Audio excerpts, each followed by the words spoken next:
इमरान खान साहब का जो मामला है वो इतना आसान नहीं है, वो बड़ा पेचीदा है। और ये इस तरह के मामले में जुल्फ़िकार अली भुट्टो फंसे थे, या इस तरह की लड़ाई में नवाज शरीफ साहब फंसे थे, या इस तरह की लड़ाई में इमरान खान साहब फंसे। इमरान खान साहब को इस साइफर में कैपिटल पनिशमेंट मिल सकती है, और जुल्फ़िकार अली भुट्टो साहब को कत्ल के केस में डाला गया था जिसकी सज़ा मौत ही थी, उनको बेचारों को मौत ही मिली। तो अगर इस सिलसिले में नवाज शरीफ साहब एक इंतहाई हत्याकामेज़ माहिदा करके उनको जाना पड़ा, तो मेरा ख्याल है अक्लमंदी की थी। अच्छा नहीं साहब, ये बताएं कि नवाज़ शरीफ और PMLN जो मुतालबा करती रही लेवल प्लेइंग फील्ड का, क्या अब इस वापसी से, मीनार पाकिस्तान के जलसे से, ये और फिर जिस तरह अदालतों से ज़मानतें मिल रही हैं, नैब कह रहा है कि हमें ये मतलूब ही नहीं है, हमने गिरफ्तार ही नहीं करना, क्या लेवल प्लेइंग फील्ड का मुतालबा पूरा हो गया? देखिए जी, मैं इस बारे में मेरा मौक़ा बड़ा मुख्तलिफ है। मुझे तकलीफ़ होती है कि अगर कोई ये कहे कि नवाज शरीफ को लेवल प्लेइंग फील्ड मिल गई है। अब देखें, क्या नवाज शरीफ को मकबूलियत वापस मिल गई है? उसके बाद मकबूलियत ही तो थी ना। सियासतदान का क्या असासा होता है? क्या उसका महल उसका असासा है? क्या उसकी 100 करोड़ की वापसी उसका असासा है? सियासतदान का असासा, इमरान खान का, नवाज शरीफ का, फजल रहमान का असासा तो उनकी फॉलोइंग है। आपने एक बंदे की पॉपुलैरिटी ख़त्म कर दी। दूसरा, आपने उसकी शख्सियत को मसख करके पाकिस्तान की एक आबादी में मीडिया का बेईमाना इस्तेमाल करके उसकी शख्सियत को मसख किया, मीडिया ट्रायल किया, और उसके बारे में पाकिस्तान की एक बड़ी आबादी जो है वो इंतहाई नफरत आमेज़ और तज़हीक आमेज़ जो है ख्याल रखती है उसके बारे में, उसकी इंटेग्रिटी के बारे में। और ये 2014 में जब वज़ीर आज़म था तो सारे टीवी चैनल जो थे यकसू हो के जियो को बंद करके 2 कंटेनर लगा के इस्लामाबाद में 4 दफ़ा इमरान खान को प्राइम टाइम पे दिखाया जाता था। वज़ीर आज़म नवाज शरीफ था। 2014 पैनामा नहीं आया था।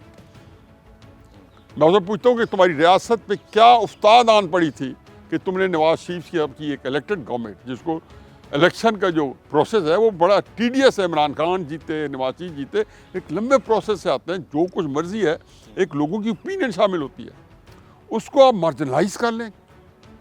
इन इश्यूज़ के ऊपर आप फैसला करने बैठ जाएं कि हमने फैसला करना है कि ये करप्ट गवर्नमेंट है, ये नहीं है, या ये गवर्नमेंट जो है, ये रियासत जो है, उस वक्त तो सियासत नहीं रियासत बचाओ।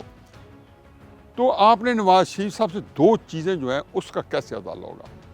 हाँ, एक सूरत में हो सकता है, इमरान खान साहब कहे कि मैंने झूठ बोले थे नवाज शरीफ साहब के खिलाफ। अच्छा ये बताइए कि पाकिस्तान तहरीक इंसाफ का सियासी मुस्तकबिल क्या होगा? क्या ये आइंदा की हुकूमत में अपोजिशन में भी होंगे या नहीं, और अगर होंगे तो विद इमरान खान या विदाउट इमरान खान? देखिए जी, आज की तारीख में तो जो सूरत हाल है वो इनफैक्ट एक इमरान खान साहब के ऊपर, जैसे कहते थे नवाज शरीफ साहब के ऊपर कांटा लग चुका है, इमरान खान साहब के ऊपर कांटा लग चुका है।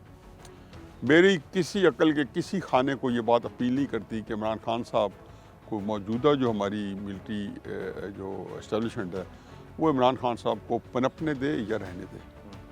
और ये कोई इंतहाई डिसीजन भी हो सकता है, डिपेंडिंग करता है कि ये अब इमरान खान साहब के अपने ऊपर डिपेंड करता है कि उनका मुस्तकबिल क्या होना चाहिए।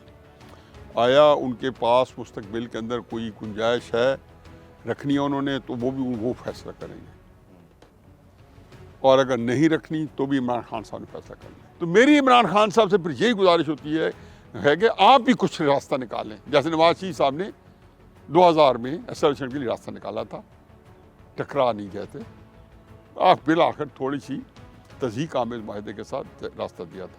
तहरीक इंसाफ की सियासत को बच के इस माहौल में फ़र्ज़ किया, तो जो अगला इलेक्शन आ रहा है वो उसमें तहरीक इंसाफ जो है वही होगी जैसे शहबाज शरीफ साहब की हुकूमत जो है कायम हुई थी।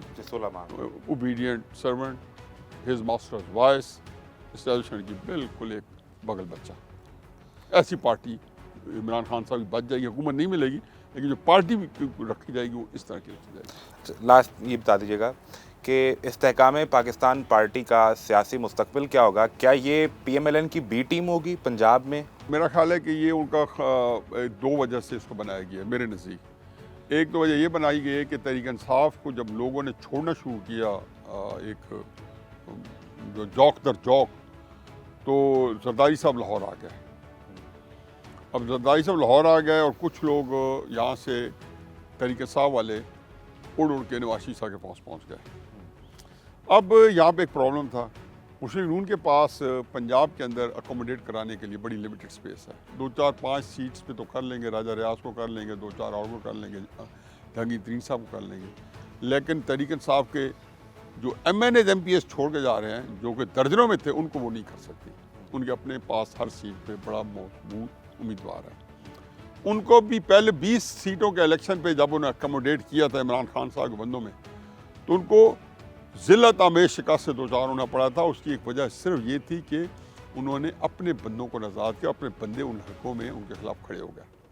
कईयों ने तो तहरीक इंसाफ के टिकट लिए थे, इनके अपने बंदों ने। ये गलती नहीं दोहराएंगे वो। अपना बंदा चाहे हारा हुआ है चाहे जीता हुआ है, और तहरीक इंसाफ और पंजाब के अंदर 2 ही पार्टियों की औकात है, तहरीक इंसाफ की और मुस्लिम लीग की। अब जरदारी साहब को ना सिर्फ ये कि उनको बंदे मिलना शुरू हो गए, सारे तहरीक इंसाफ को पता था कि जरदारी साहब के पास स्पेस है। साउथ पंजाब के जितने लोग थे उनको पता था कि वहाँ पे पीपल्स पार्टी की थोड़ी सी बलगल भी है, तो वो उधर पीपल्स पार्टी की तरफ आमादा हुए।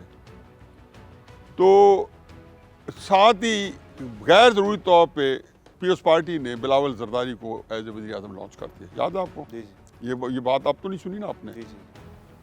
ये बात कही जा रही थी कि बिलावल भुट्टो नहीं, लेकिन अब तो नहीं सुने 2-3 महीनों से। इस्तेकाम पाकिस्तान पार्टी की बात नहीं सुनी होगी? नहीं, बिल्कुल नहीं सुनी। कुछ जवाब मिल गया आपको?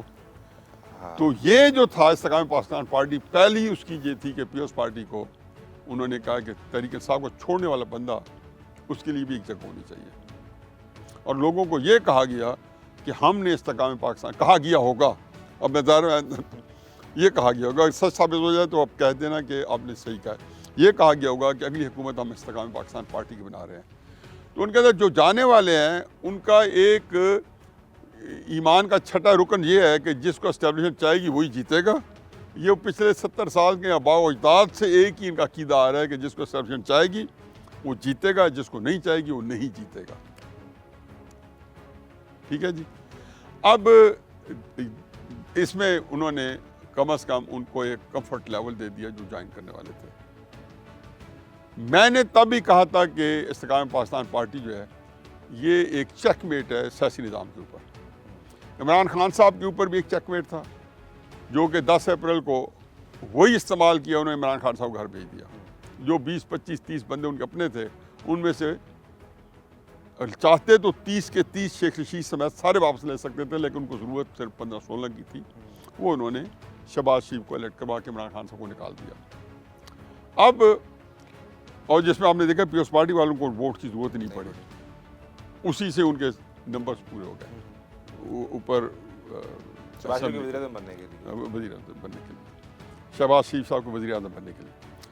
अब उसके बाद जो ये अब हुकूमत बनेगी, इससे मेरा ख्याल ये है कि नवाज शरीफ साहब के पास जो है वो 80-90 सीट्स दे देंगे। इमरान खान साहब को 114 मिली थी, जो रह के 107-8 रह गई थी, क्योंकि कुछ लेकिन हार गए थे बाद में ज़िमनी। तो और ये जो है इनके पास 90-100 के दरमियान होगी। आज तक नवाज शरीफ साहब ने 3 हुकूमतें बनाई हैं। पहली दफ़ा पिछले 35 साल में वाहिद आदमी है जिसने एब्सोल्यूट मेजॉरिटी के साथ बनाई है। 1997 की तो 2/3 मेजॉरिटी के साथ बनाई है। पहली दफ़ा होगा कि नवाज शरीफ साहब कोलिशन गवर्नमेंट बनाएंगे। इस्तेकाम पाकिस्तान पार्टी को 15-16 सीट्स मिल जाएंगी। MQM को भी इस दफ़ा 5-4 सीटें ज़्यादा मिलेगी। जूतियों में दाल बंटनी है सीटों की। जो नून लीग को मिलेगी वो भी उनको जो है ग्रेटेस्ट में मिलेगी। मेरिट पे शायद वो इतनी ना ले सके जो सियासी माहौल है। पीपल्स पार्टी की 5-7-10 घटेगी। GDA की सीटें उतनी रहेंगी। फजल रहमान साहब की 2-4 बढ़ जाएंगी बलूचिस्तान में, KP में। ये और उधर बाप पार्टी है, उनके पास 8-10 सीटें उनके हिस्से में पहले भी थी, अब भी आ जाएंगी। ये मिल मिला के 60-65 बंदों का एक प्रेशर ग्रुप होगा जो एस्टेब्लिशमेंट के कब्ज़ा इस्तबदाद में होगा। और इस हालात में नवाज शरीफ साहब ने पाकिस्तान को सुनहरा पाकिस्तान बनाना है और आसमान पे ले जाना है। और इस्तेकाम पाकिस्तान पार्टी का मसला भी आपको समझ आ गया।